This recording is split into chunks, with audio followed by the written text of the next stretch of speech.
আবার একটা নতুন মিনি ব্লগ নিয়ে চলে আসলাম।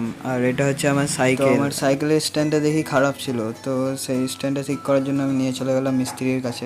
আমাদের দোকানে পেট্রোল বিক্রি করে, তাই আমি বাবার কাছ থেকে টাকা নিয়ে চলে গেলাম পেট্রোল পাম্প পেট্রোল আনতে। সাইকেলে জার্কিনটা লাগিয়ে নিলাম। আর এদিকে বাইরে অনেকটা রোদ, তাই ভিডিওটা ঠিক হচ্ছিল কিনা বুঝতে পারছিলাম। আর এটা হচ্ছে আমাদের মুরগাম রেল স্টেশন, আর আমাদের বাড়ির কাছে স্টেশন। তোমাদের বাড়ির কাছে স্টেশন থাকলে অবশ্যই কমেন্ট করে জানাবো। তারপর আমি দেখি আমি যে স্কুলে পড়তাম সেই স্কুলের ছাত্রগুলো স্কুল যাচ্ছে।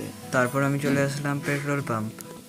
দাদা পেট্রোল দিচ্ছে, ততক্ষণে ভিডিওটা ভালো লাগলে তোমরা একটা লাইক করে দিও অবশ্যই। তারপর দাদাকে টাকাটা দিয়ে দিলাম আর আমি বেরিয়ে গেলাম পেট্রোল পাম্প থেকে। তারপর রাস্তায় যেতে যেতে আমার জল তেষ্টা পেয়ে যায়। পাম্পের কিছুটা পাশে ছোট্ট থাকে ওর কার বাজারে, তাই আমি ওর ওখানে জল খেতে চলে গেলাম। ওর ওখান থেকে গ্লাস নিয়ে আমি জলটা খেয়ে নিলাম। ছোট্ট তোমাদেরকে হাই করলো, তো তোমরা একটু কমেন্টে হ্যালো করে দাও। আর আমি এখান থেকে বেরিয়ে গেলাম। তারপর চলে আসলাম আমাদের দোকান আর আমি পেট্রোলটা দিয়ে দিলাম বাবাকে। তারপর চলে আসলাম আমি বাড়ি। আর দেখা হচ্ছে নেক্সট